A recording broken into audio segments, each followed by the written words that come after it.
हरिओम। जय श्री श्याम आप सभी को। साथियों, आज महाकुंभ के बारे में जानकारी प्राप्त करेंगे, क्योंकि महाकुंभ का पर्व आने वाला है, जो कि अपने आप में बहुत ही अद्भुत है, जो कि 29 जनवरी 2025 दिन बुधवार मौनी अमावस्या को महाकुंभ होने वाला है। इस कुंभ का आयोजन वैसे तो हर 12 वर्ष में कुंभ आता है, लेकिन यह महाकुंभ है जो 144 वर्ष के बाद आया है। तो इस महाकुंभ की महिमा बहुत ही अद्भुत है। इस महाकुंभ में स्नान का क्या फल रहने वाला है, और इस महाकुंभ पर दान जप आदि का क्या फल प्राप्त होता है, और यह 12 वर्ष के बाद क्यों आता है, आज संपूर्ण जानकारी महाकुंभ के बारे में जानेंगे। तो सबसे पहले तो महाकुंभ, कुंभ का अर्थ होता है घड़ा, और यह 12 वर्ष के बाद क्यों आता है, क्योंकि इस विषय में एक पौराणिक कथा है। जब देवताओं और दानवों में संधि हुई और समुद्र मंथन किया गया, और उस समुद्र मंथन में वासुकी नाग की रस्सी और मद्रांचल पर्वत की मदानी बनाकर समुद्र को मथा गया, और भगवान विष्णु ने कच्छप अवतार करके मद्रांचल पर्वत को अपनी पीठ पर धारण किया। तो सबसे पहले जब समुद्र मंथन किया गया तो विष निकला। उसके बाद इस प्रकार से 14 रत्न निकले, ऐरावत हाथी, पारिजातक वृक्ष, पुष्क विमान और चंद्रमा, लक्ष्मी, विश्वकर्मा, और अंतिम में 14वां रत्न है जो धन्वंतरी जी अमृत कलश को लेकर उत्पन्न हुए। तो जब वह अमृत कलश लेकर उत्पन्न हुए तो देवता और राक्षस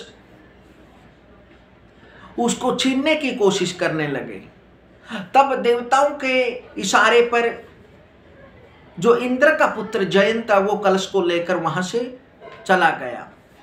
तो इस प्रकार से उस कलश को छीनने के लिए राक्षस और देवताओं में छीना चपटी होने लगी। तो उस समय कुछ अमृत की बूंदें पृथ्वी पर गिरी, और वह स्थान उज्जैन और नासिक, हरिद्वार, प्रयागराज, इन 4 स्थानों पर वह बूंद गिरी,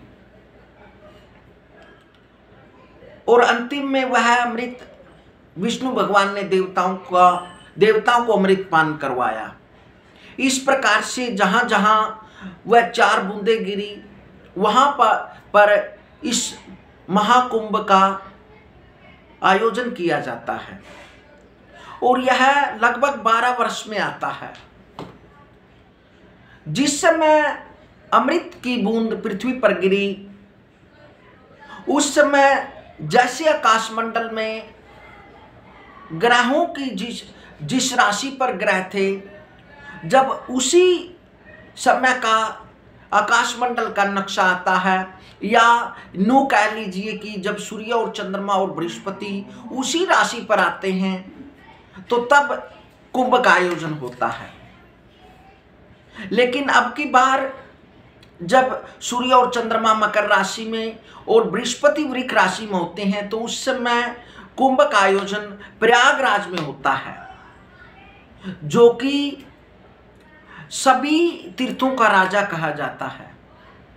और यह आयोजन वैसे तो हर 12 वर्ष में कुंभ का पर्व आता है, लेकिन जब 12 कुंभ घटित हो जाते हैं तो उसके बाद एक महाकुंभ आता है, और वह महाकुंभ का अवसर भी प्रयागराज में हो रहा है। इसलिए यह अवसर 144 वर्ष के बाद घटित हो रहा है। इसलिए इसका जो दर्शन है, इसका स्नान है, अपने आप में बहुत ही अद्भुत है। मानव जीवन का परम एवं चरम लक्ष्य है अमृत तत्व की प्राप्ति। कुंभ पर्व की परंपरा भारत में अत्यंत प्राचीन है। यह महापर्व भारत की प्राचीन गौरवमयी वैदिक संस्कृति एवं सभ्यता का प्रतीक है।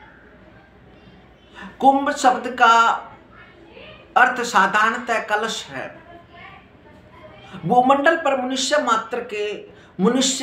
मात्र को अमृत की प्राप्ति कराना ही कुंभ का प्रतीक है।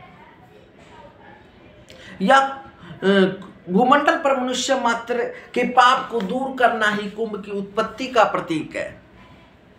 और यह महापर्व प्रत्येक 12वें वर्ष प्रयागराज, उज्जैन, नासिक, हरिद्वार इन 4 स्थानों पर होता रहता है।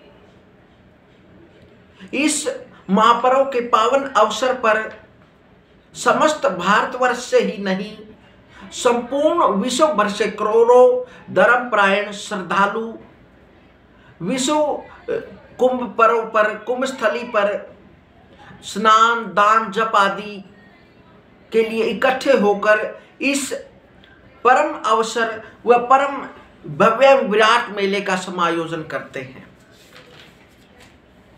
इसलिए यह बहुत ही अद्भुत है। कुंभ शब्द का अर्थ विश्व ब्रह्मांड, जहां पर विश्व भर के भाषा, जाति, संस्कृति व धर्म, महात्माओं व अन्य सामान्य श्रद्धालु लोग एकत्रित होते हैं, तो इस पर्व को महाकुंभ पर्व कहते हैं। इस महाकुंभ के अवसर पर अनेक संत, महात्मा, सन्यासी, 13 अखाड़ों से साधु व इसमें यक्ष, नाग, किन्नर जो भी है देवता, सभी देवता एकत्रित होते हैं।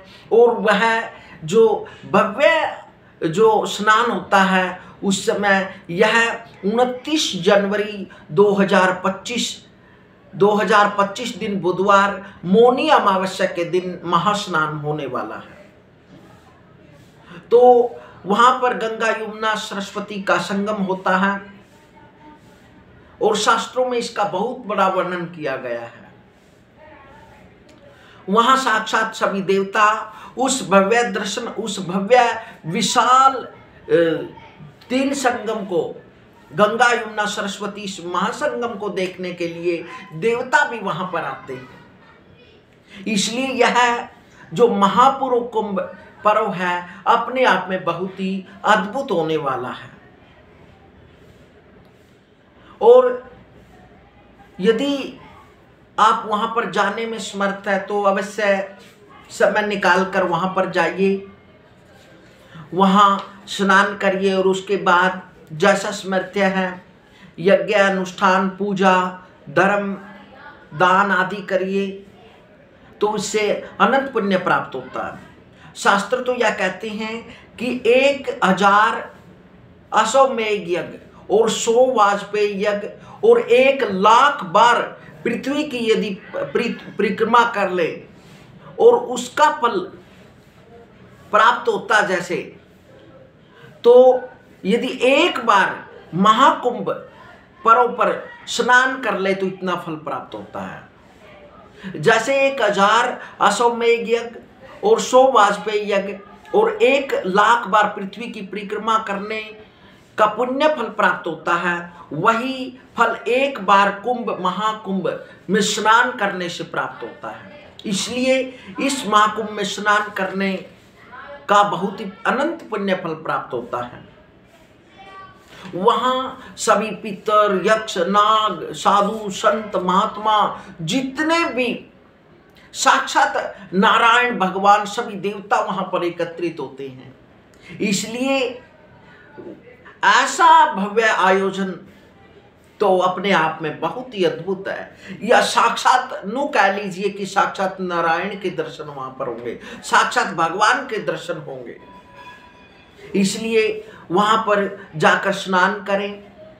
यदि जो भगत जन वहां पर जाने में असमर्थ है तो वह अपने पास ही कोई तीर्थ, नदी या जलाशय या फिर अपने घर ही स्नान के जल में थोड़ा गंगा जल, यमुना जल या जो भी आप पर पवित्र जल है उसको डालकर स्नान करिए। और स्नान करने के बाद यज्ञ आदि करिए। उसके बाद जितना भी आपका समर्थ है दान करिए। तो यदि इस प्रकार भी आप करते हैं तो उसको भी, उस भक्त को भी महाकुंभ प्रयागराज में स्नान करने के समान ही पुण्य फल प्राप्त होगा। इसलिए यह जो महापर्व है अपने आप में बहुत ही अद्भुत है, अपने आप में ही बहुत ही विशाल है। इसका जो सुख है, जो ये सभी प्रकार के सुखों को देने वाला है, तो ये तो अपने आप में ही एक अद्भुत कहनाले के लायक है। हरि ओम।